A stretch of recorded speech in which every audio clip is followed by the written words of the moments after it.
আসসালামু আলাইকুম প্রিয় শিক্ষার্থীবৃন্দ। অনলাইন ক্লাসে ন্যাশনাল কলেজের স্কুল শাখার পক্ষ থেকে সবাইকে স্বাগত জানাই। আজকে আমি নবম দশম শ্রেণীর গণিতের একটি ধারাবাহিক ক্লাস দেব। তোমরা অবশ্যই অবগত আছো, আমাদের সিলেবাস অনুযায়ী ধারাবাহিকভাবে ক্লাস হচ্ছে। একটি অধ্যায়ের 4, 5, 10টি করে ক্লাস হচ্ছে। আমাদের ক্লাসের সময় হচ্ছে 30 মিনিট। সেই 30 মিনিটের ভিতরে যতটুকু করা যায়, যার জন্য ধাপে ধাপে আমরা করাচ্ছি। আমি গত ক্লাসে তোমাদের গত প্রায় 8, 10টি বা 12টি ক্লাস নিয়েছি নবম অধ্যায়ের উপরে।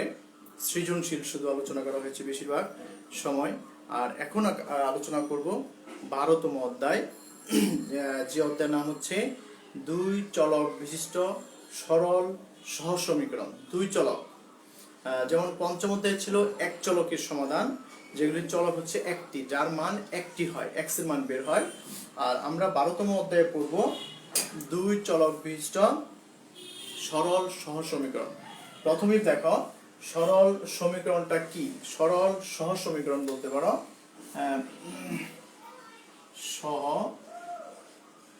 সরল সহসমীকরণ মানে একটা নয় দুইটা চলক যদি থাকে, দুইটা সমীকরণ আমাদের লিখতে হয়। লাইভ ক্লাসে যদি কেউ থেকে থাকো, আমার ক্লাসটা দেখা যাচ্ছে কিনা সেটার জন্য একটু কমেন্টস দিতে পারো, তবে বড়ই উপকৃত হই। আমার দেখা যাচ্ছে অনেকেই আছো।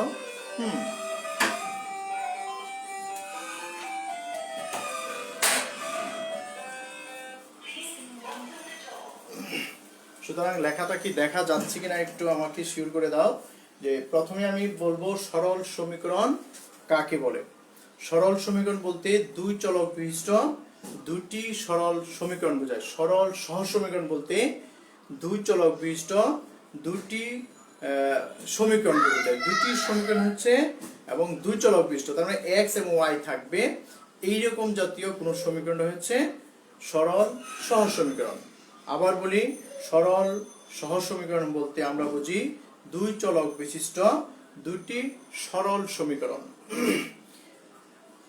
আচ্ছা, এই সম্পর্কে আমরা অষ্টম শ্রেণীও কিন্তু পড়েছি যে 2 চলক বিশিষ্ট সমাধান থাকে। সেটার আমরা কয়েকটা পদ্ধতিতে সমাধান করেছি। এইটা সম্ভবত 3টা নিয়ম করেছি: প্রতিস্থাপন, অপনয়ন এবং লেখচিত্রের সাহায্যে।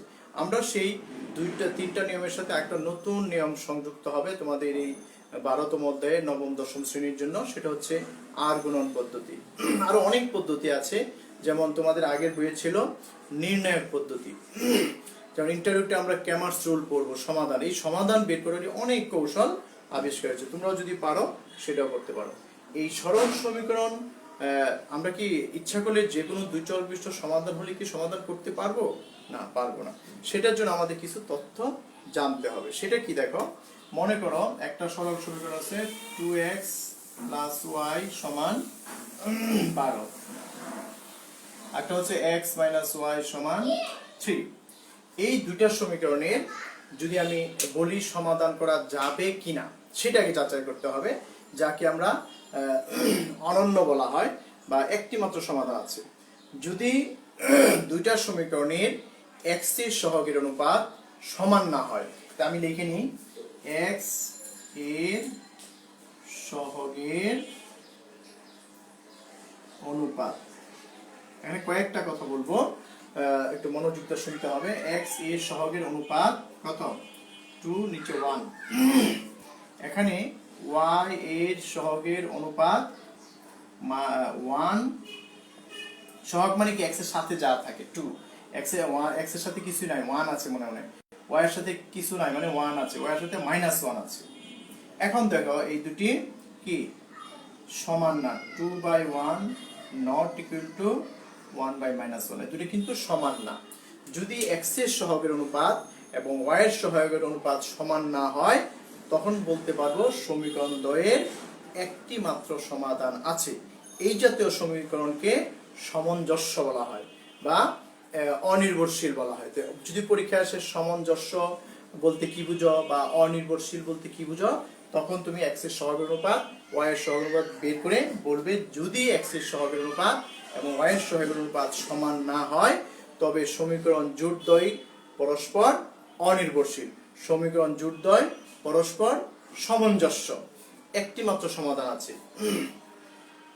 আমরা সেই পয়েন্টটা লিখে দিই। সুতরাং সমীকরণ দ্বয় মানে জোট দ্বয়, জোট মানে দুইটি, জোট সরকার যেরকম আমরা বলি না, এরকম সমীকরণ জোট দ্বয়, সমীকরণ দ্বয় কি দ্বয়ের একটি মাত্র সমাধান আছে, যাকে আমরা অনন্য বলি। যাকে কি বলি? অনন্য বলা হয়। অনন্য মানে যার একটি মাত্র সমাধান আছে। যেমন আমরা এটা কি সমাধান করতে পারবো, কিন্তু এই দুটো যদি আমরা যোগ করি ওয়াই ওয়াই কাটা যাবে, এক্স এর মান পাবো, এক্স এর মানটা 1 নম্বর বা 2 নম্বর বসিয়ে দিলে ওয়াই এর মান পাবো, আর এক্স এর মান একটি পাবো, ওয়াই এর মান একটি পাবো। এই জন্য সমীকরণ দ্বয় পরস্পর সামঞ্জস্য।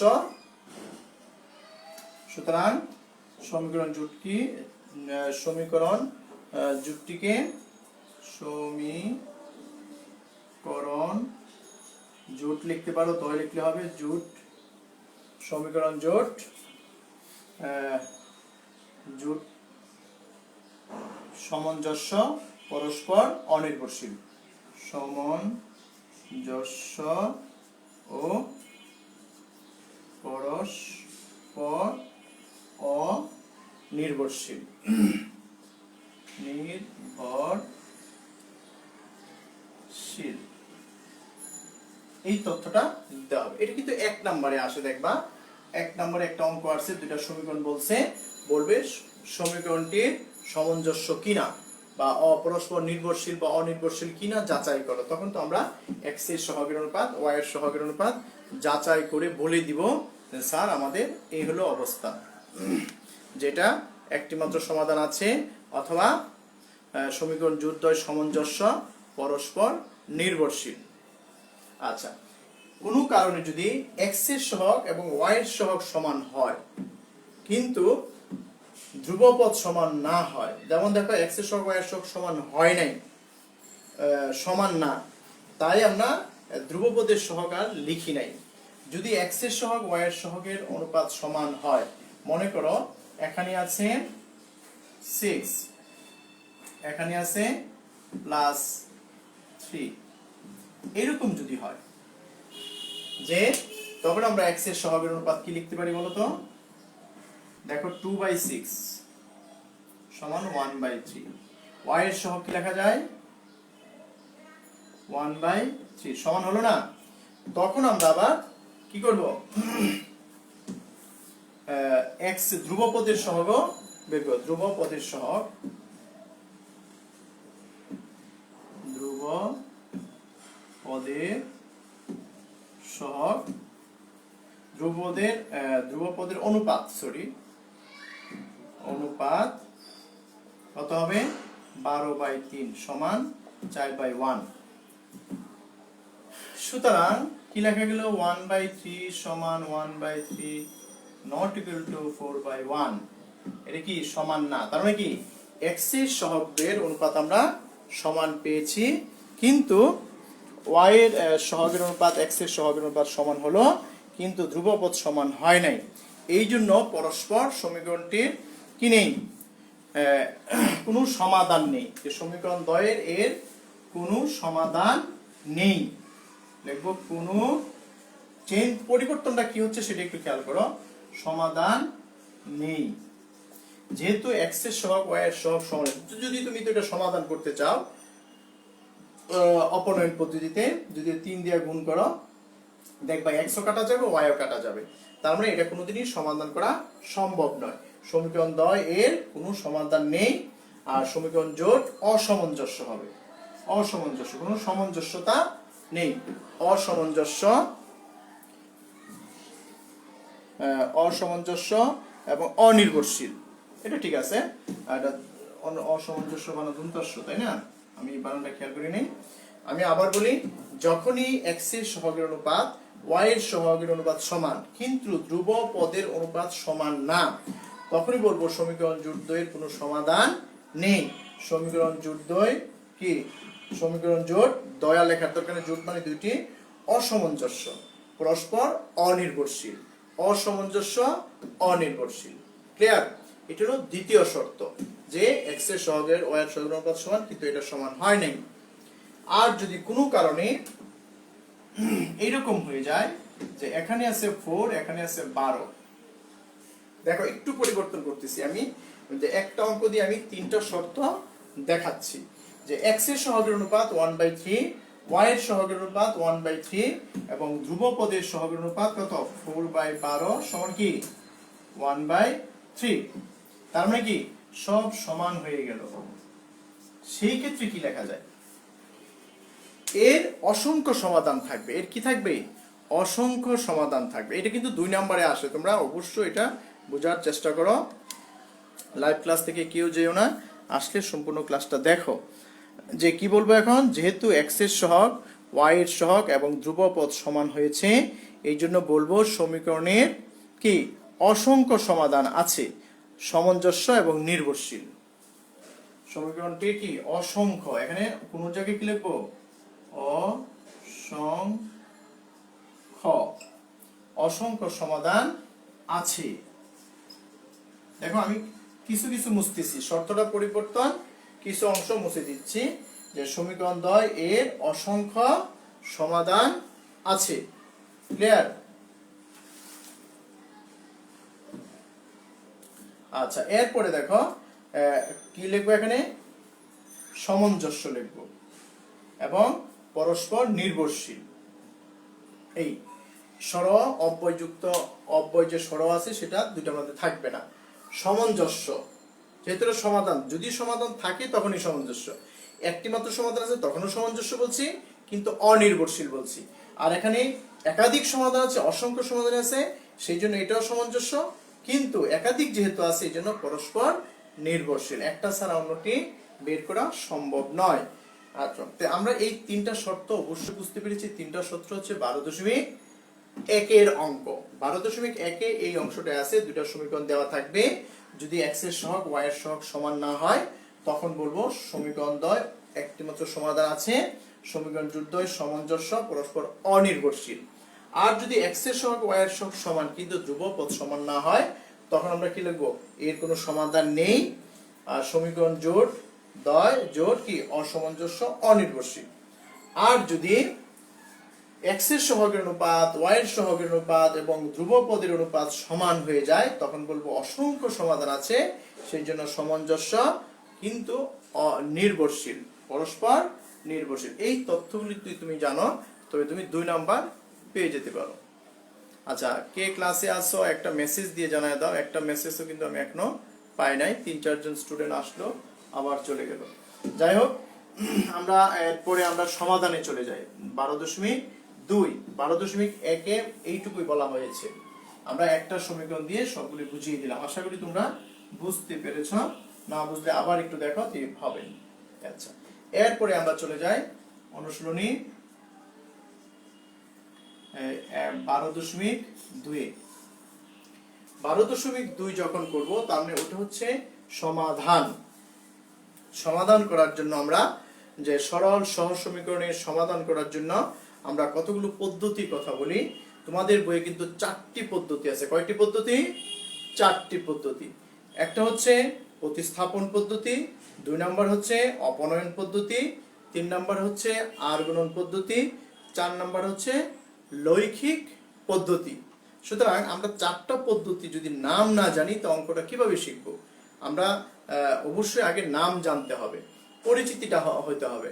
সুতরাং কোনো সরল সহজ সমীকরণের বা জোড়দ্বয়ের সমাধান করতে হলে আমরা অষ্টম শ্রেণীতে পড়ছি 3টা নিয়ম, আর দশম শ্রেণীতে পড়তেছি 4টা নিয়ম। আরো নিয়ম কিন্তু আছে, ম্যাট্রিক্সের সাহায্যে করা যায়, তারপর ক্যামার্স রুলের পদ্ধতিতে করা যায়, নির্ণায়কের সাহায্যে করা যায়, এরকম অনেক সমাধান আছে। ইনভার্সের মাধ্যমে করা যায়, সেটা তোমরা ইন্টারভিউটা যারা সায়েন্সে পড়ো তারা পড়তে পারবে।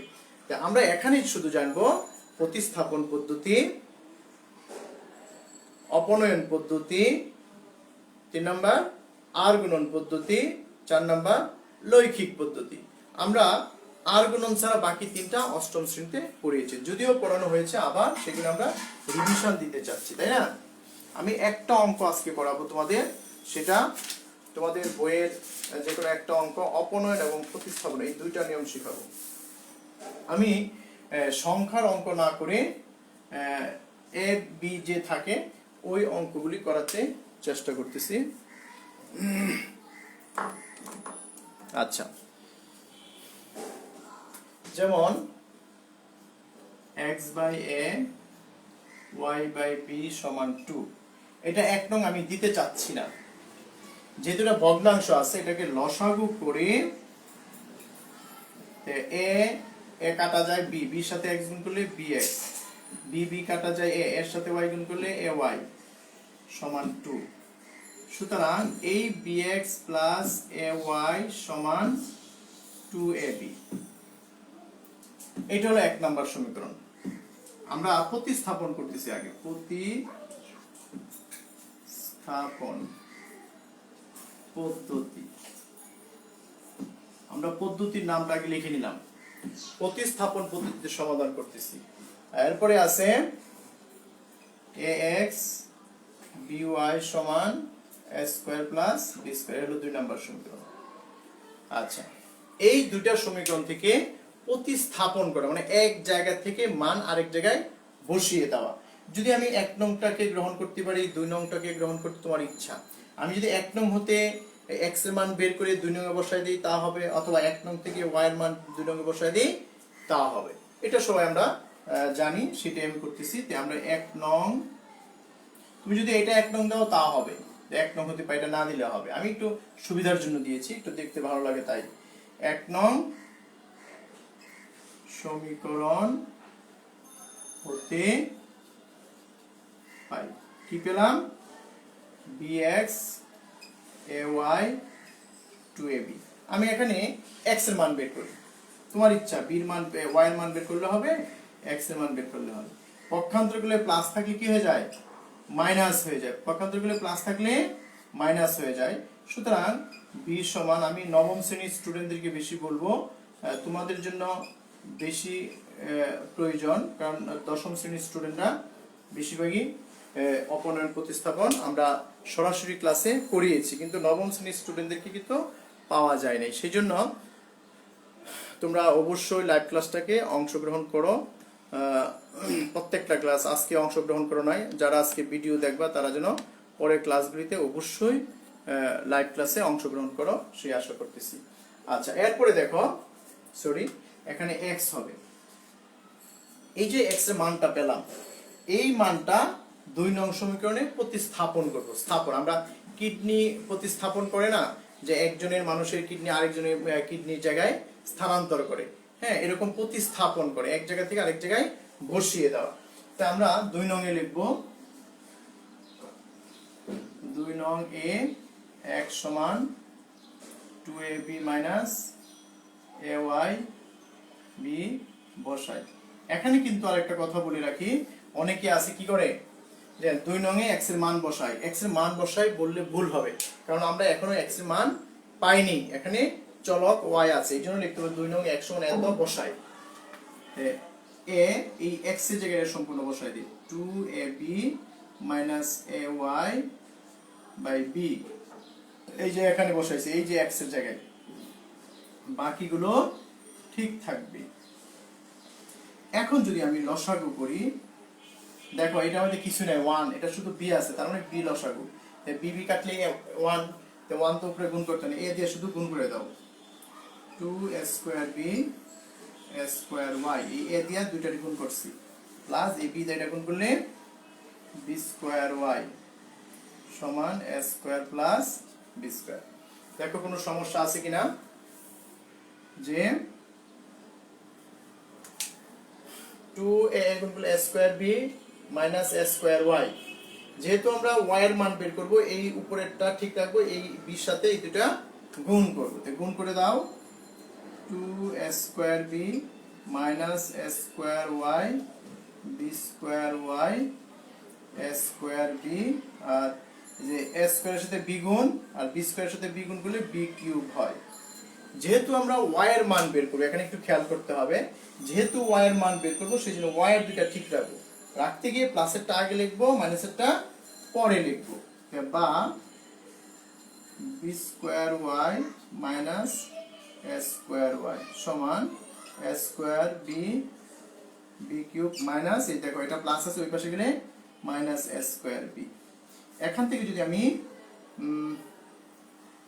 ওয়াই যদি কমন নিই B square minus A square হয় থাকে। এখান থেকে কি কমন নেওয়া যায়, দেখো এটা এটা বিয়োগ করলে বি কিউবটা আগে লিখি, দুইটা এ স্কোয়ার বি থেকে একটা এ স্কোয়ার বি বিয়োগ করলে মাইনাসটা বড় মাইনাস এ স্কোয়ার বি থাকে। আশা করি এই অংশটুকু তোমরা বুঝতে পেরেছ। আমরা এখন এই অংশটা আমি মুছে দিই।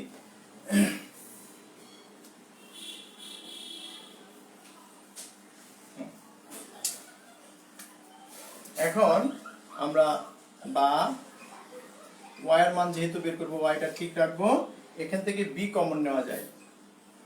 b কমন নিলে কি হয়, b square minus a square, আর এখানে দেখো b স্কয়ার মাইনাস a স্কয়ারটা নিচে চলে আসলো। সুতরাং এই b square minus a square যদি কাটা যায় y এর মান b, y এর মান কি পেলাম b। এখন আমরা বলতে পারি y এর মানটা 3 নং এ বসাই দিই, এটা মান কিন্তু পেয়েছি, y এর মান 3 নং এ বসাই।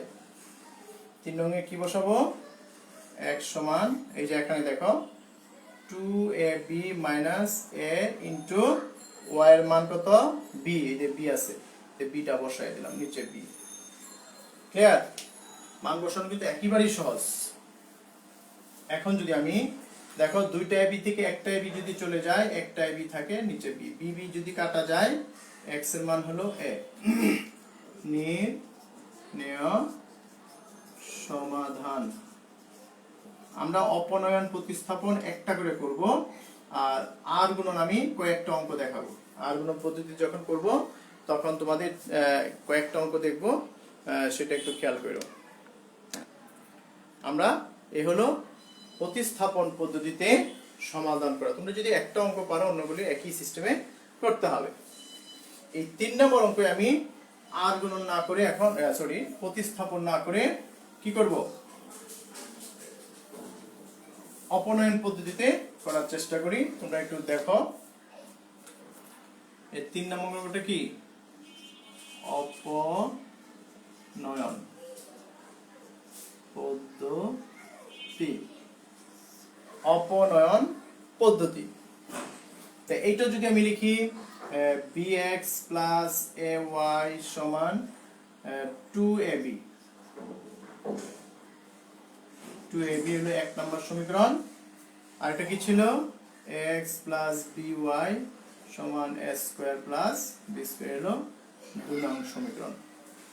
আমরা 3 নম্বর অঙ্কটা কিন্তু এইরকম পেয়েছিলাম, এই জন্য বলেছি যে আমরা কিভাবে এটা একরকম বানাবো সেদিকে একটু খেয়াল করো। লসাগু করে আর গুণ করে আমরা সরল সমীকরণ মানে সোজা সমীকরণ বানাবো, যেখানে ভগ্নাংশ নেই। আচ্ছা, এখন একটু খেয়াল করো, অপনয়ন মানে অপসারণ মানে সরিয়ে দেওয়া, প্রতিস্থাপন হলো বসায় দেওয়া, অপন মানে কি সরিয়ে দেওয়া। সরিয়ে কখন দেওয়া যাবে, যদি একরকম হয়। মনে করো এখানে ay আছে, এখানে যদি ay হতো দুটাকে মাইনাস বসিয়ে দিয়ে আমরা দুটা বিয়োগ করলে চলে যাইতো। এখানে যদি b a আর এখানে b আছে, দুটো উলট পালট করি, যদি এটা b দিয়ে গুণ করি ab হবে, এটা যদি a দিয়ে গুণ করি ab হবে, তো ab একরকম হয়ে গেল না। আবার বলি এটা b আছে, এখানে যদি একটাকে b দ্বারা গুণ করি aby, এখানে যদি a দ্বারা গুণ করি aby, তো aby যদি একরকম হয়, যদি প্লাস থাকে তো বিয়োগ করলে হয়ে যাবে। সেই কারণে উলট পালট, আমি যদি x ও একরকম করতে পারি, y আমি y-টাকে সিলেক্ট করলাম যে y-টাকে সেম বানাবো। এটাকে তোমার মাথায় ভিতরে ঢুকাইতে হবে যে আমি কোনটাকে একরকম বানাবো, x-টাকে একরকম বানাবো না y-টাকে একরকম বানাবো। আমি যদি y-টাকে একরকম বানাইতে চাই, y এর সব যেগুলি আছে সেটা উলট পালট গুণ করলে হয়ে যাবে। কিরকম দেখো, 1 নং কে দেখো b আছে, এই জন্য b দিয়ে গুণ করবো, গুণ করি। তোমরা আমি দেখছি অনেকে একসাথে লেখে, আমি এক লাইনে একসাথে লিখবো, তাদের সুবিধা হবে। এই দেখো বি স্কয়ার এক লাইনে লেখো, বি স্কয়ার এটা ab y, এটা যদি b গুণ করি 2ab স্কয়ার, 2ab গুণ করলে b স্কয়ার হবে। অনুরূপভাবে এবার নিচে নিচে লিখবা, তাতে সুবিধা হবে বেশি। 2 নংকে a, দেখো এটা a আছে, এটা a দিয়ে গুণ করতেছি কেন, যাতে আমরা ab হয়। a গুণ করলে a স্কয়ার x aby, এখানে কি গুণ করব, a গুণ করব, তে a cube plus a b square. এ হলো 2 নংকে a দ্বারা গুণ করেছি, 1 নংকে b দ্বারা গুণ করেছি।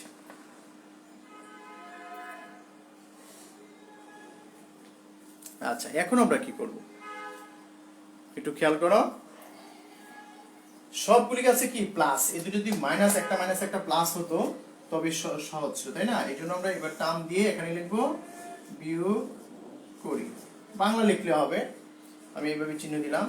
বিয়োগ করলে তো দুটো বিয়োগ করা যায় না, একই রাশি বিয়োগ করা যায়। একটা বি স্কোয়ার এক্স, একটা এ স্কোয়ার এক্স, দুটো দুই রকম, এই জন্য এটা মাইনাস হয়ে গেল সমান, কারণ এই দুটো কি কাটা গেল। তুমি চিহ্ন পরিবর্তন করতে পারো এভাবে, অনেকে দেখছি লেখে, আমিও লিখে দিলাম।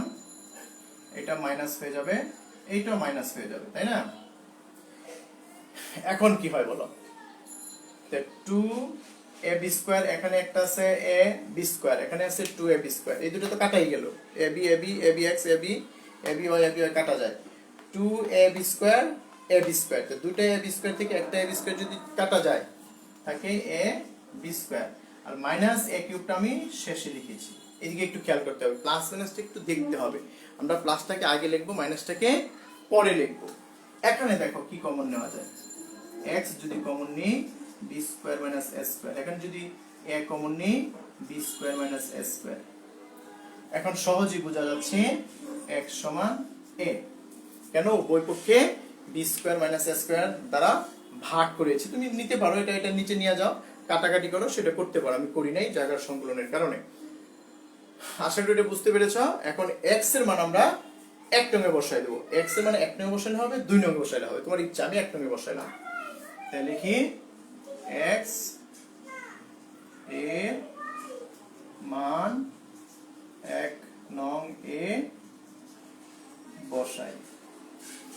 একটু বসানোর সিস্টেমটা দেখো। বসাই মানে বসায় দিতে হবে, অনেকে আছে বসায় না, যে x এর জায়গায় ডাইরেক্ট a লিখে দিব, সমীকরণ কিন্তু লেখা যাবে না। বসাই মানে বসিয়ে দেওয়া। এখন a আর b গুণ করলে ab হয় ay 2ab। ab টা ওই পাশে নিয়ে যাও, যেহেতু y এর মান বের করব, এখানে কেউ আবার কমন নিও না।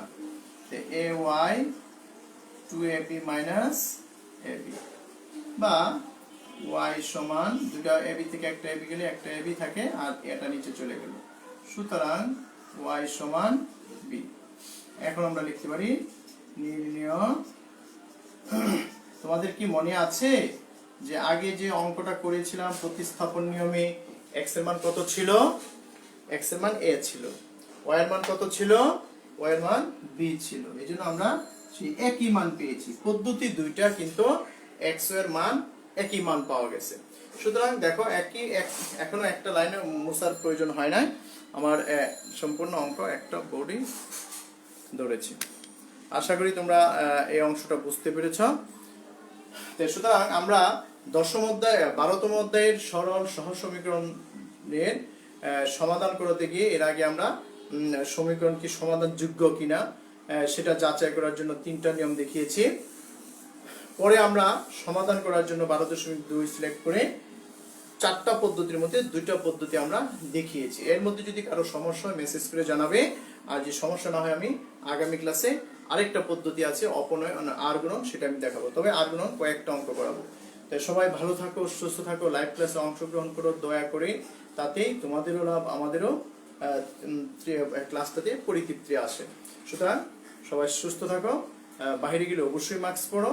খুদা হাফেজ, আসসালামু আলাইকুম।